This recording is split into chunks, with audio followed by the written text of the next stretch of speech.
maalintaa qiyaamaha dadku qaawan yahaye qooraansi karahay qofku dhalayna kaa tegay uu ku qaadi karahay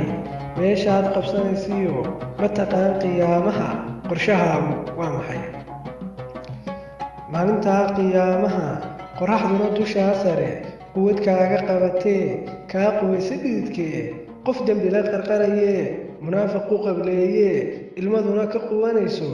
qowme iyo ciilkaas waa qadaf la yaab leh qorshahaagu waa maxay qorshaii ku noolow qalad weeye heedhe qalaadkaagu intuu bixin qiimee naftaadoo maalintaa qiyaamaha qof waliba wuxuu u galay qadaf iyo xumaantii qalqalloocu hadalkii lagu qaadayee qoran qorshahaagu waa maxay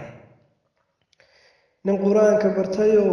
qaadirkii ku simayow qabso oo ha sii dayn qalad ha u fasirinoo ha qalloocin admiga qofka nolosha jecelow qufacoo balsiidaa imisaad qofaad garan hebel qaayo weynaa qiimo ku lahaa dunidan laga qaaday nafta oo qabuuraha ku hoosno qiimo ma laha dunidiye ummad yahay balqiirood xasuusoo qiyaamaha khushuucow salaadaha qulxiyiyo walcasri iyo qaaf iyo watiin iyo suuradaha qurquriyo qaadirkiin u soo noqda maalintaa qiyaamaha haddii aad qof weyn tahay qabiil iyo xigaaliyo qur wax kuu taraysiyo qofku caawiyaa jirin ma qorshaysi sahaydii inta ay ku dhaadiyo qoortaadu wacan tahay qab weyn ha isku beerine qunyar soco tillaabada rabbiyow qiyaamaha qaadirow cadaabaha iga qari allahayow maqaldame allahayow waxaan ahay addoon qiray qowlkaaga wacanoo ashahaadadii qiray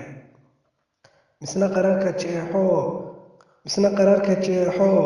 qaldan oo haddana quman marna qiiro ooyo